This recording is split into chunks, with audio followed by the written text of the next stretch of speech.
Hey, this is Rock. Sorry for the two-part cut here. Stopped recording midstream. So here we go. We're back into it. So I was breaking down this team fight here and how, unfortunately, we didn't necessarily follow up and use all of our tools on the Muradin here. Like our buttons and our attacks are hitting the other targets. But this is pretty chaotic. Honestly, the hardest part here from all of this is that we didn't hit Light Bomb and Q didn't land either. And so just trying our best to make sure that we're playing within our strengths. And so obviously taunting immediately when we go against characters that are mobile is huge, as well as being able to make sure that all of our follow-up damage is on the target. So let's make sure we continue to call which target we're going for, so that way he doesn't get away with a sliver, and so that way we don't end up effectively dying, right? Because now we really can't re-engage, right? We're down targets, we're down health, and so at this point we just need to soak and do our best. And so while we look for the next best thing, we want to make sure that we look for our next engage. So this is the second time we've done this time trap stop thing to try and like eat the Punisher and not take the stun, but we missed it here, and it ends up being actually very painful. So we used our time stop, and so now we don't have our time stop potentially for Anduin or for yourself if you get dove, right? So try and let Beluga Dog use his Unstoppable, because he had to use his Unstoppable anyway when he came out of it because of the Frozen Punisher. So try and save these tools, like specifically for certain ultimates, and let the people who have the Unstoppables grab their own Unstop. Like, you guys do manage to kill Apple here, because, like, he gets thrown in and he gets the tower aggro before it freezes, but, like, we effectively almost died as well. Like, there's a good chance that both of these guys should have died, but they just didn't have focus fire. They're aiming for the building. Okay. Dahaka now digs in when there's no way that we can punish or do anything. We are very low on resources and all of our stuff is off. So we need to be communicating our digs and things to get attempts at plugs, because now we don't have dig, and then like the light bomb comes out. It's just very messy. So just be aware of our timing, of our abilities, and what we want to do there. So as we continue now, we're down to talent tier. We need to catch up on soak, and we want to be ready for the next engagement. That's a good look on a tongue there. We get a couple seconds here where we're still up. There we go. We're able to get the medic, and that's the pick we want, right? So this is why we talk about being pick and all in. We throw all of our buttons, and we more or less, once we've thrown all of our buttons, we can't really proceed. So we used all three of our ults to make sure we get that kill. So now that we've done that, we need to be able to do something with it. There's homework to be done, as well as potentially pushing buildings, camp invades. So what do you guys decide to do? We have our kill. We're up 30 seconds. We're invading a camp. If Sylvanas says trait, invading a camp is probably wrong. Yeah. So I would run straight at the bottom building and just trait that up. Like, we have homework to do. We need soak that we need to catch up on. But the Haka can hypothetically grab what we need out of the bottom lane here to try and catch us up on 16s. Taking this camp potentially means we can get this, but they don't have to answer the camp right away because the camp is pushing on this side. So if we were to take our advantage, trait, and just run down this building here, we might be able to get a building and then do something. Or as we're down here doing the building and we see this camp is taken, we can then invade whoever's here, which happens to be Blaze, right?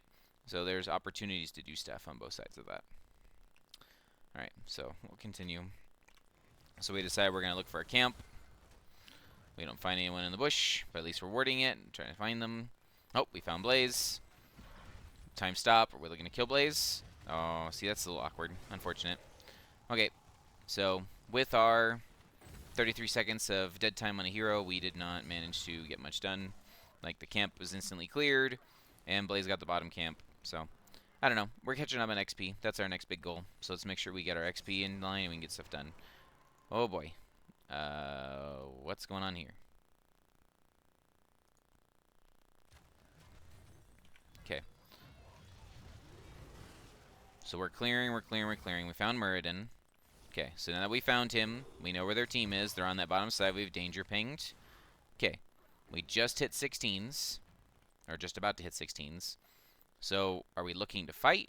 Are we looking to engage? What is our thought process right now? because there's hypothetically nothing to fight for on the map, right? This wave is pushed up, so it's not safe to be like past our halfway boundary line. This wave is almost neutral, and this wave looks like it's going to be neutral or on the bottom half, right? This camp's not up anytime soon. They just took the bottom camp, so we really don't have anything to be fighting for. Like, yes, we can pick, but we're almost 16s. We really should get our 16s. And so we checked the bush at least, but then we didn't check this bush. Right? Imagine if Beluga was here first, rather than Vacuity on, and then like now we have 2 on the backside. Right? Like they were waiting for us on a gank to come push out this bottom lane, whether because they saw Dahaka top or not, or they just happened to be bottom after they cleared. But they're looking for us for a gank, and so now it's a 4v5, and we're incredibly split. Right, we've blown unstop and all of our buttons looking for a kill here. So we're chasing, calling, looking for a kill. Sylvanas and Anduin are running for their lives. W-Star's running for his life. And so now Beluga's on an island over here, and he's just dead. He might be able to live because of...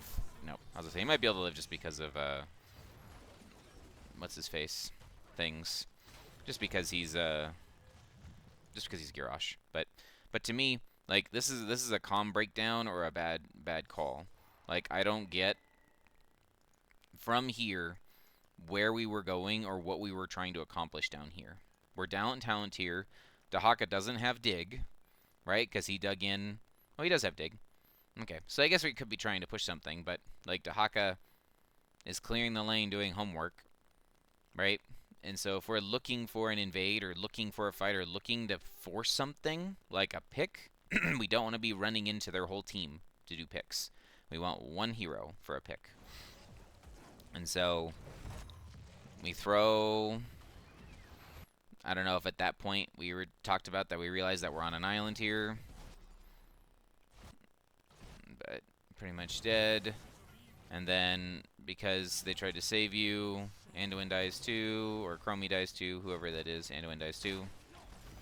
So we gave 2 heroes just because we were kind of like posturing around for a fight that we didn't really want. So with 2 dead, they're going to push for the building. That's fine. Let's see here. They invade this camp. Yep, so they were looking. Nice Chromie vision. So as we go to look at this camp, can we do anything? Definitely are putting them lower. Man, I don't like that my freaking sounds change every time. Need the...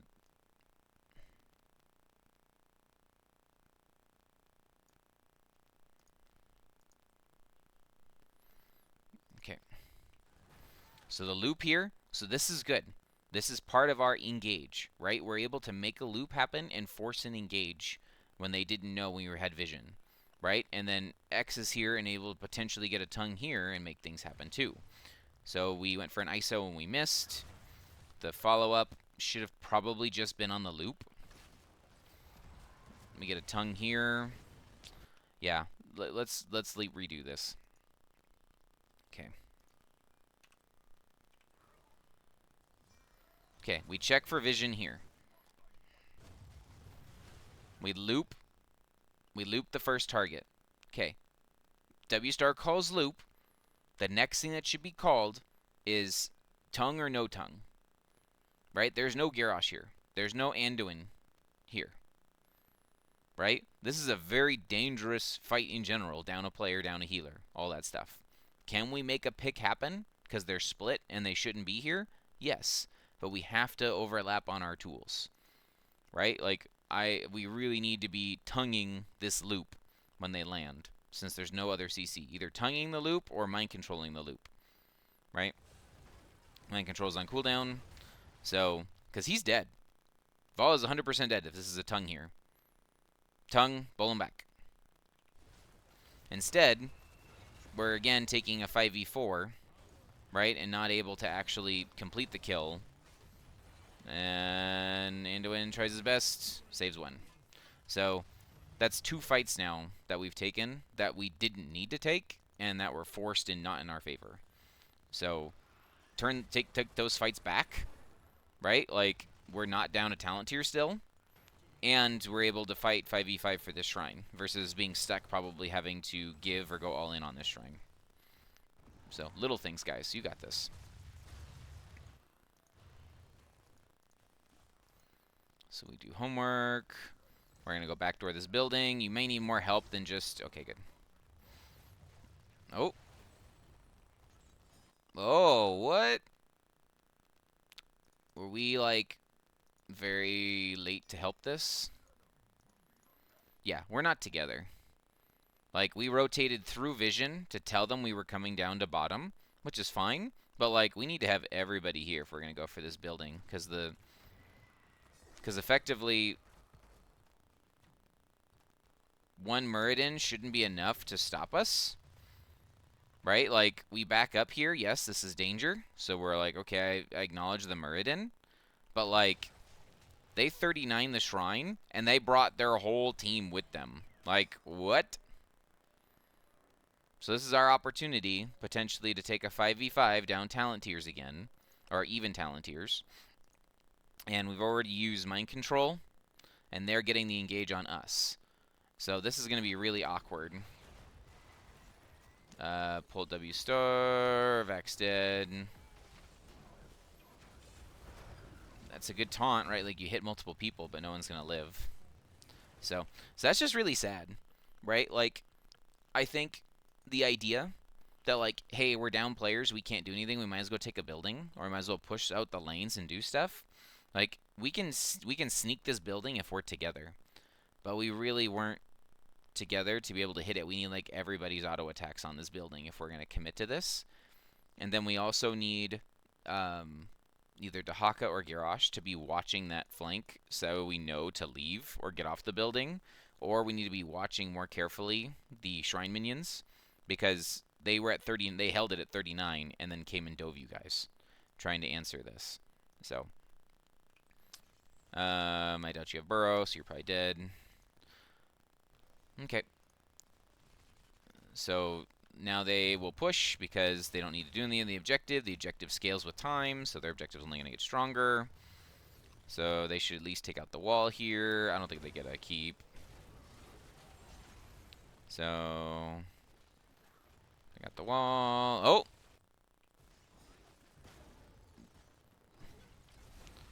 Good root, good stun. Oh, he almost punished him for diving you that far.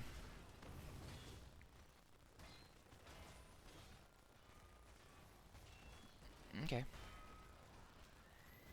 Yeah, that's theirs. Okay. That's more or less assumed, right? There's not a lot you can do there. So, let's see if we can finish up anything here. So, obviously, this is one of the hard parts. When we're down talent tiers, and usually what helps you is you take even fights, or you can take desperate fights when they're out of position. Like, we're stuck right now because we don't really have a Hail Mary play. It's not like we can, like, all in on the shrine and win the shrine. We can't, you know, like, if we go play at the shrine, they just need one minion. So if they come as 5, they get the objective. And then as you guys are pinging, our camps aren't really safe. We're down a talent tier, so they can just do whatever they want. So we're kind of stuck in a lose-lose situation. So this might be, like, the time to pull out something crazy, right? Like, once this wave is cleared, right, see if you guys can go, like, up and around and find Blaze here by himself or something. Or, you know, clear these waves out and look for Blaze or someone to be by themselves elsewhere until that objective's captured. Right? Because, like, we're never going to get it. We need to get 20s. We need to find something to bring us back into this game. So they took the objective, so we're not going to get a chance. So at this point, we just do our best to not lose the game. That's the call, is don't lose the game. Right? They probably get both forts, both keeps. Just the goal is not to lose the game. Okay, so we're trying the time stop thing again. Did it work this time? So we ended up having to pull. We didn't use our unstoppable, but we ended up having to. We used 2 abilities to eat that instead of letting him just eat it with his own unstop. That looks like a good medic throw. There's a. Oh my gosh, we were just CC'd forever. Okay. Okay, what's our team doing?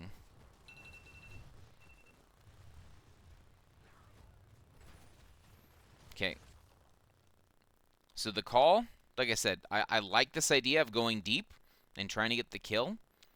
But kind of like what I was talking about earlier, we're trying to play to not lose the game.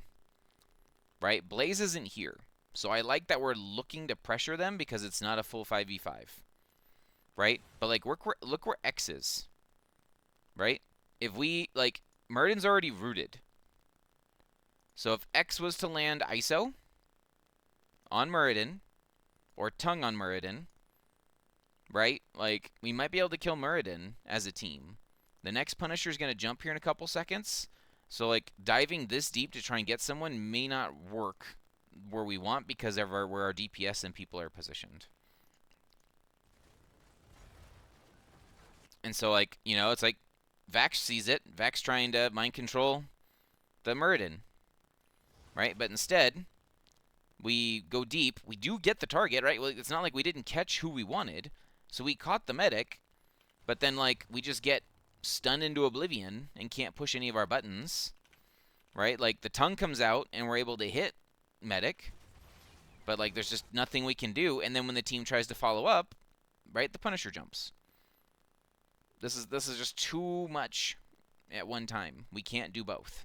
So if we're gonna look for a fight like this, right, we should be going like around and going for a flank, or having Dahaka dig in and coming for a flank while we fight what's right in front of us. Like we need to be coming together as a team with one of the two. We can't defend and we can't go fight.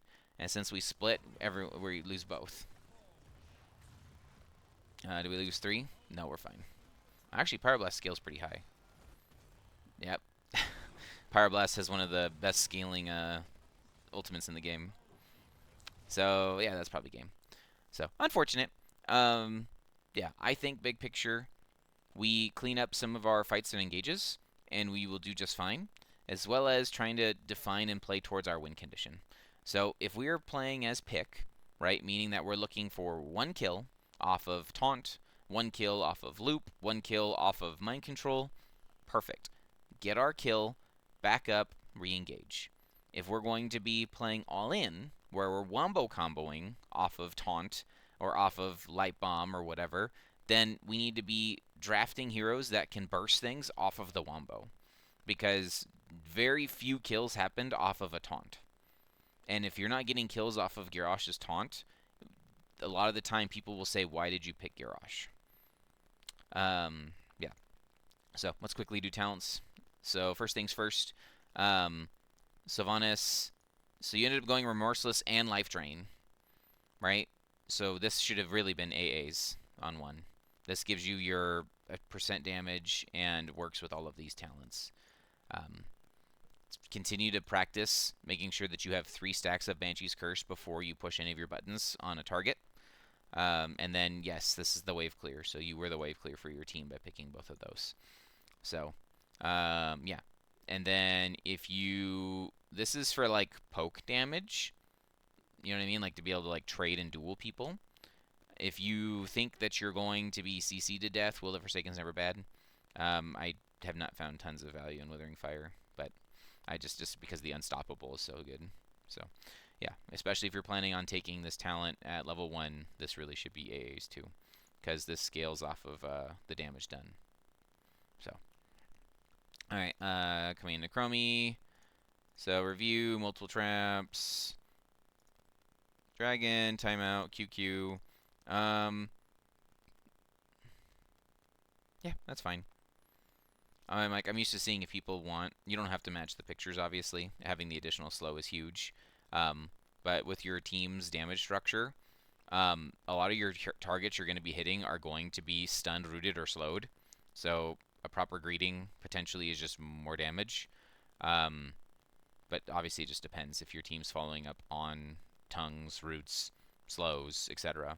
Right? Like this works. This slows works on if Sylvanas takes slows on 1 too, because then every time Sylvanas slows someone, then that counts. So you would do bonus damage on that target too. So if you specifically wanted it for the slow, excellent. Right? But if not, it's like, you know, it's like if you happen to hit the center, you do 30% more damage, or you can just take a guaranteed 20% more damage every time you want to fight. I don't really mind. I think they're both good. Just think about which one you want for as you're playing. And then Q build for this part. You are trying to hit the backliner squishy people, so I understand you wanted to take the Pierce and then the spell power here. If you take Loop, a lot of people actually take Quantum Overdrive because it helps you burst the target. I know it adds an extra button onto your button taxes already, so if it's too many buttons, no problem. But this is one way to guarantee that you get kills off of your Loop, is because now you're doing 30% additional damage when you loop. So effectively, you give yourself a mini nano boost every time you loop someone to help guarantee the kill. Anduin things. So this talent is really good when you can ping pong. Like I feel like this is kind of more of an ARAM talent than an actual good one. Because in a game, if you need to heal the tank 3 times because he's zoning and doing his job, this becomes a dead talent, right? Or you're trying to heal your person that's dying, it's like it becomes a dead talent. It kind of forces you to play a mini game for not a lot of value. These two are guaranteed value. Every time you throw your W, you get shields, and then the light well, believe it or not, is really cool because you can drop it off at the shrine and people are getting healed, so you can position safer. Or you can drop this off with your off lane and he can get healed while you're not there. Or you can drop it off, in the middle of a fight as bonus healing. I think it's honestly really, really good talent that more people should take. So I would have taken one of these two. Pierce, did you complete your quest? You did not complete your quest. So it did nothing. Right? 17 minutes, and you were not able to hit 2 heroes the whole time. Or you're not able to do it 10 times. Right? So typically, if you go star, it ends up being all W's, because then this increases your attack range and it does more damage. Obviously, piercing can be good, but they're not super melee bruisery where like multiple stuns or pierces are going to change the impact of the fight, right? Like a lot of your roots were one target. Yeah, so I definitely would have gone probably Lightwell and then Moral Compass. Desperate Prayer is fine, right? That's a good burst heal. Just have to play around it well. I'm good with that. Light Bomb's amazing. So this one here, this is really weird. So this talent rewards you for effectively pulling people out at low health when like in reality you're using it for cleanse, you're using it for a bunch of other things. Yes, you can save people, but I feel like it doesn't synergize with what he wants to do, right? Like if you're standing back trying to make sure that you're able to get people out. So this gives you 5% movement speed, right? And you get 20% if the cooldown is available, right? So you have 20% more movement speed if you haven't used your D. As soon as you use your D, you give someone a overtime heal, right? And then you no longer have movement speed for, 60 seconds? What's the cooldown on that? Yeah, you don't have movement speed for 60 seconds. So it just feels weird because you could have Star of the Pious, which is you gain 30% movement speed whenever you want it, right? Whether you be using it offensive, defensively, and you're also throwing out more heals and more stars. So especially if you're worried about a Muradin diving you or helping position or get to your teammates, like this one tends to be really good. Push forward, I think, is the hardest one to use. Like you have to really feel confident to be able to auto attack all that time. So usually speed of the Pious is huge, just because you effectively get the movement speed when you want it, when you need it, like when you're dying, whatever it may be. So dealer's choice. I personally like Speed of the Pious over this one, just because I don't like that I lose my movement speed after I've used my talent. And then second charge makes sense if you're trying to save your team. Garrosh things. Okay, so I didn't see any instances in this match where the throw range got additional value for isolating your target. I like the talent choice into medic because you can potentially break the medic's beam by throwing them further. So I do like it. Just be aware if you're gonna play like all Q build, right? Like you may just want to take Warbreaker. And especially since your team's damage structure is more front to back, throwing them further back may not generate like additional kills. So, unstop correct reduces spell power. Sure, I guess. I don't think I would have taken reducing spell power here. Because I don't believe this spell power works. So like it doesn't reduce the healing. You'd have to use it on medic to reduce the amount of healing she does. So it's not really doing a lot. And then you're gonna be reducing the spell power of Kael'thas, assuming that you've thrown him, but he's already dead. So I definitely think I would have taken more of the intimidation, just because what's going to kill you is you being ran at by Vala and team and being slowed to death, versus being bursted off of a Kael'thas. You have armor, so you really don't get bursted too much. I like taunt. I like to see damage being able to blow up on taunt, and then Q build's fine.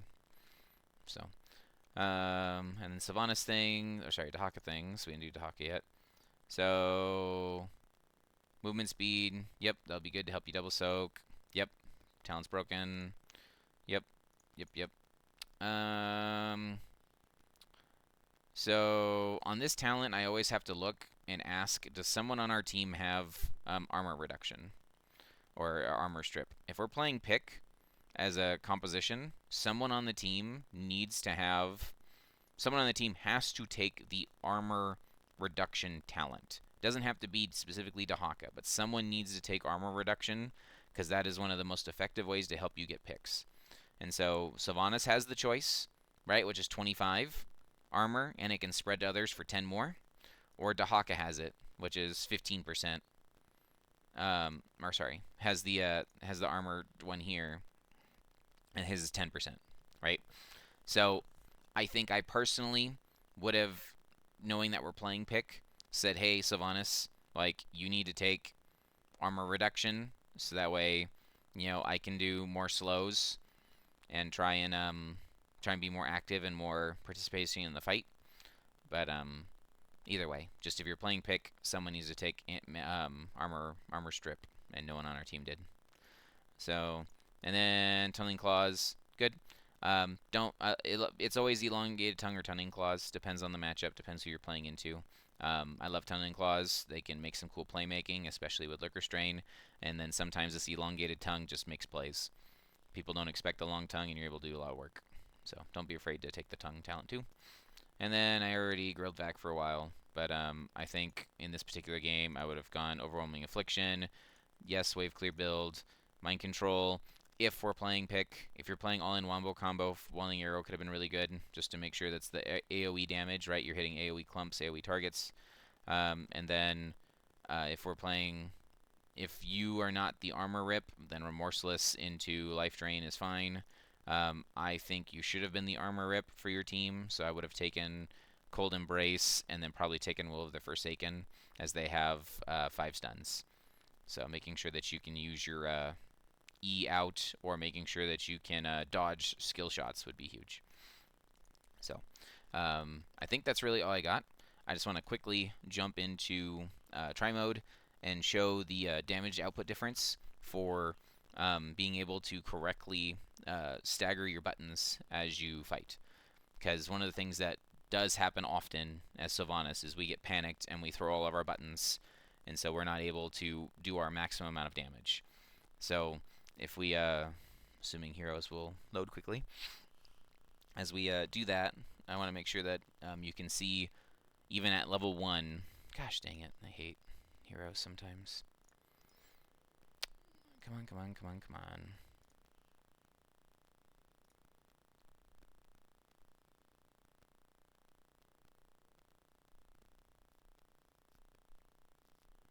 Sylvanas is probably one of the most difficult heroes in the game to play, and has all of these nuances and intricacies. Like Cavalier Guest does literally segments upon segments upon segments in analyzing Sylvanas talents and Sylvanas uses, and that character just does a lot, has a lot, and has a lot of build variations. But the number one thing is the Sylvanases who don't push any of their damage buttons until they have 3 stacks, reliably do more damage and win more games. So let's quickly show the damage difference real quick.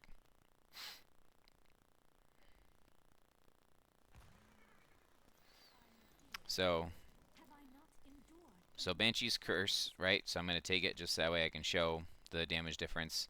So target dummy is a little skewed because it has percentage health. So I'm just going to do it on Arthas here. So you won't be able to really see, unfortunately, all of the damage, right, because of that. So maybe what I'll do, actually I'll take off the, let's reset talents. Let's do it without the level 1, so that way I don't cheat. Okay, so if I do what typically most Sylvanas do, right, they see a target. We're going to do only single target so we don't trigger anything. Oh, I missed. Okay, so we're going to do what most Sylvanas do, single target. So we're going to throw our E, throw our buttons, and that's probably as long as someone's ever going to stand still. So we did 1,687 damage, right? Okay, so I'm going to do the exact same thing, but I'm going to make sure that my auto attacks are on the target first. So 1, 2, 3. I did 400 more damage, and just because I made sure that I had the stacks on first. So really need to make sure that you're able to get all of your stacks and things done correctly. And then if you were to take Overwhelming Affliction, like I said, getting that percentage health base damage is huge, and it also increases slows, which gives you a chance to get more hits. So as I walk up to this Arthas, 1, 2, 3, and then I can unload. Right, like, Arthas got junked there, right? I wish I could freaking see his health bar a little bit better. But, oh, I can do it this way. Okay, let's do it real quick. We should be able to do that. Get rid of my ally.